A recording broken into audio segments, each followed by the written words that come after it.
Hello, fabulous superstar Leo. Welcome to your horoscope for the month of July 2025. I am your astrologer, Nadiya Shah. Thank you for being here. The only business class I teach once a year starts this month at the world renowned Kepler College. Learn more. Sign up now. Links below. This is a very important astrological month. Fully three planets are going retrograde, joining an already retrograde Pluto. But more than that, we have a big planet changing signs. Now, you add to this the fact that we are going to have a new moon in your sign. Well, it makes all of this that much more significant for you.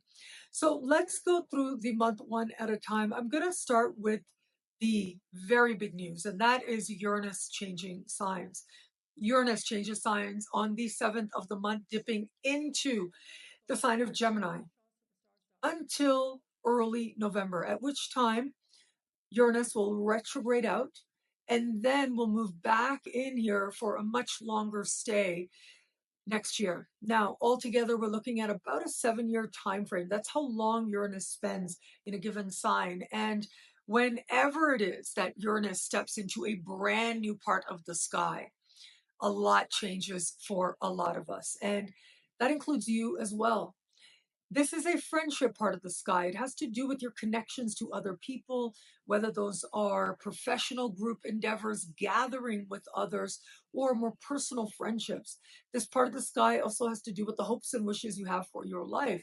Now, wherever Uranus goes, it's like it turns on these really bright floodlights. Everything looks super bright, super clear in a way that we didn't realize how much we were in shadows before. And so, this is a chance for you to see the people you're aligned with differently and where certain alliances are working for you and where they are not.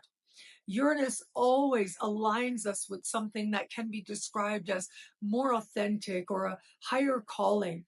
And that's what's about to happen to the hopes and wishes you have for your life, those bigger, more lofty aims.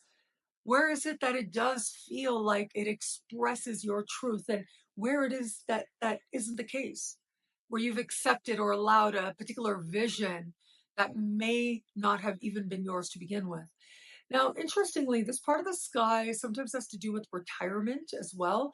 And so, if you are at that place, or even if you aren't, this can sometimes suggest sort of putting one career path behind you and either embracing a new phase of life or something else, something new, something that feels like it wakes you up and brings an energy of life to it. Three planets going retro. Let's go through those because on the first of the month, Mercury goes into shadow, and then on the 18th goes retro. We're going to enter next month with a Mercury retrograde, and it is going to be on the 11th of August that Mercury will go direct, and then on the 25th, leave shadow. And so, whatever is happening as we start this month, when you get to the middle of August, it might look very different to you. There's a whole new light, a whole new understanding, in a sense. And this Mercury retrograde is happening entirely in your sign, entirely.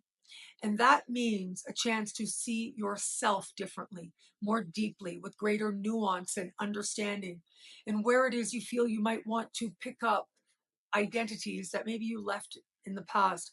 But this can also be a chance to really see some deeply ingrained patterns, ways of being that you thought you had put behind you. This part of the sky has to do with what matters to you first and most, and the priorities that you have for your life. And this is a chance to see all of that differently. But it is not the time to make life changing choices or decisions or changes based on what it is that you see. Now, of course, do what's right for you. And sometimes we don't have a choice. It's like life demands us to go through a change. But it is a good idea to understand this as a time of experimentation. But that experimentation is going to bring with it some very powerful clues, particularly around the new moon. It is going to be the new moon that takes place on the 24th of the month that happens in your sign. And what makes this energy especially important is that it, in many ways, is going to resemble, hearken to, be a first glimpse into energies that are going to be that much more dominant in July of next year. Right now, it is the moon in your sign, a new moon, new beginnings, new chapters, but it is across the sky from Pluto. So there can be a feeling of some pressure, some stress. There can be a feeling of factors there that feel unfair, that might be part of motivating a new chapter for you. We have Saturn and Neptune both speaking in supreme harmony with this new moon. And these two planets are both moving through a very adventurous part of the sky for you. It's about the new, it's about being open to the world, open even to the galaxy, the universe.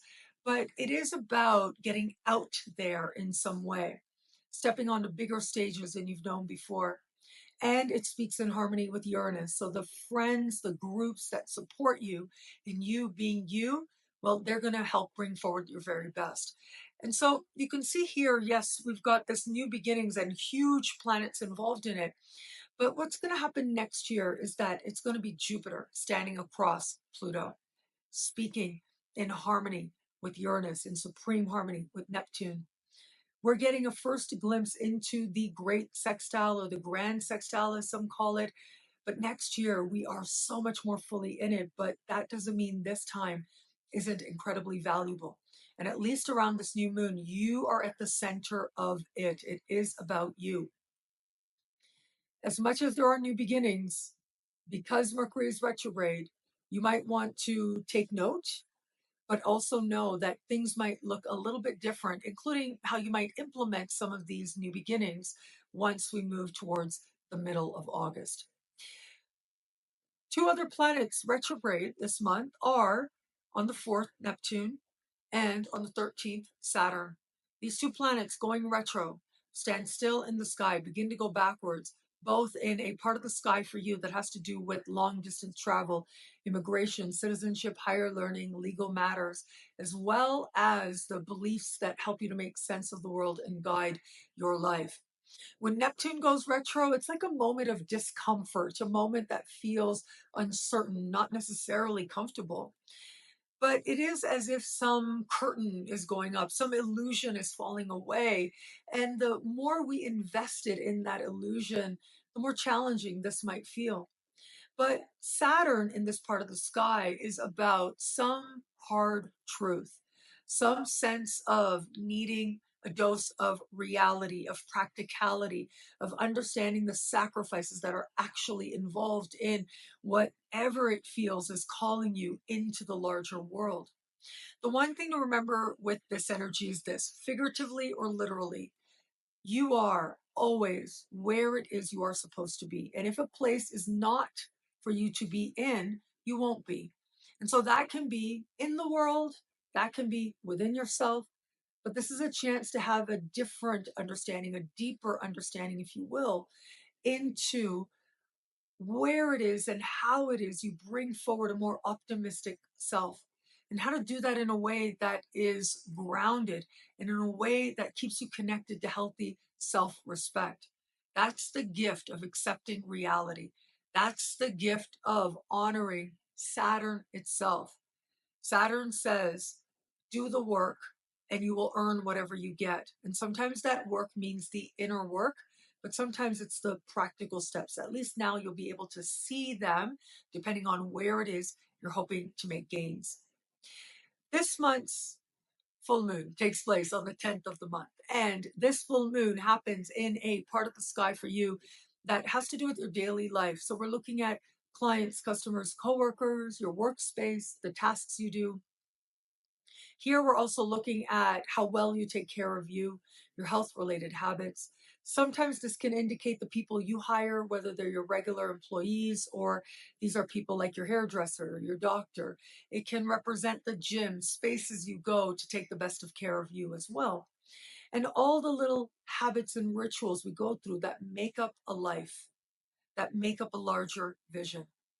And so when we have a full moon here, it illuminates an understanding of what you're doing day in and day out and how you feel about it. These types of relationships with the kinds of people I just mentioned, they can in some way come to the forefront as well. But here's the thing: Mars is trine that full moon, which means there's a lot of energy to this.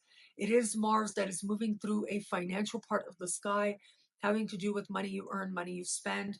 And that does suggest you're very inspired at this time, wanting to secure whether it is opportunity or maybe feeling a sense that you could create more prosperity for yourself based on what you repeatedly do, what you know you're good at doing. And this could also be someone who previously was a client, customer, or coworker, or immediate supervisor, maybe even someone that you had hired. Well, they might come around with the potential of some money making opportunity. Now, I got to say again, at that point, Mercury's in shadow. Mercury's gearing up to go retro just 8 days later. So you do want to pace yourself at this time, but also if it feels like changes are taking place, that's a good thing. Now, where Mars is, that has to do with self love, self esteem. And as I mentioned, the sixth house, where that full moon is taking place, has to do with your health. And so you amping up self love as part of amping up your self care, and seeing the connection there can be part of the pathway forward and part of the blessings that feel like they energize you at this time. Now, where it comes to matters of love, on the 4th of the month, Venus moves into a part of the sky for you that has to do with friendships and group alliances. This is exactly where Uranus goes as well. But the fact that Venus is going in here, it does suggest that you remember the love. Love is at the forefront, and friendship and love are intimately tied in some way. Now, that can be platonic love, of course, the love for your friends, but it can also be romantic love as well. And so, with friendship and love being tied, a friend expressing feelings, you having feelings, potentials are there, possibilities might feel like they stir with a friend or through a friend, especially if it is that you are open to meeting someone new. Now, at least right out of the gate, in the first few days of Venus in this part of the sky, we're going to get some really lovely alignments with Pluto in your opposite sign. But before then, with Neptune and Saturn as well. And so all of that suggests this energy starts strong. And it starts with a sense of openness and a real sense of possibility, and very likely some passion as well. For those of you just starting to date someone, how much of a sense of companionship do you feel with this person? How much do you feel like this person could really be a friend to you? What's reasonable to expect and what isn't? All of that might stir for you in some way under the sky. But for all that, this also gives you a chance to share social experiences with them, go to social events together as part of continuing to learn whether or not there's a pathway forward. And for those of you in an established bond, doing more things with friends, doing more social things together might come to the forefront. But it is ultimately the companionship that feels like the strength, especially early in this transit with Venus in this part of the sky. And where you have that sense of companionship, you have that sense of friendship, it'll feel like life and love is that much sweeter.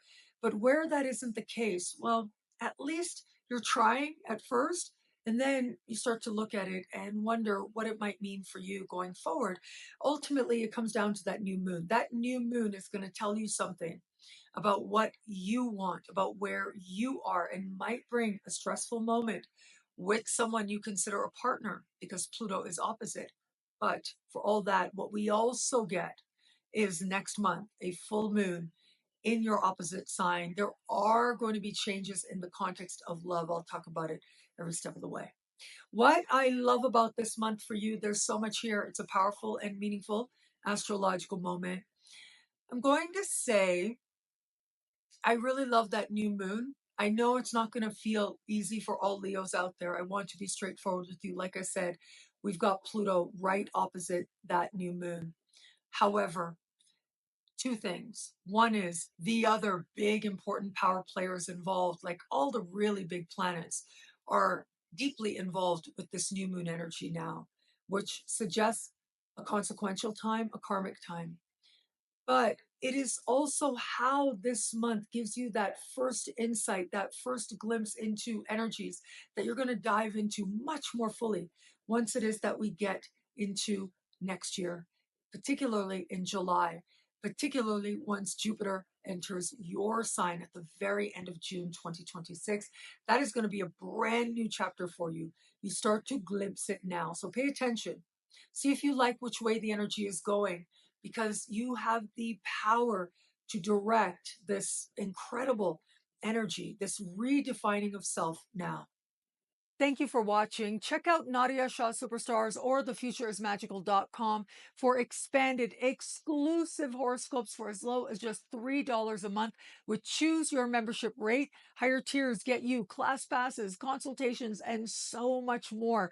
Learn more, sign up now at thefutureismagical.com or NadiyaShahSuperstars.com.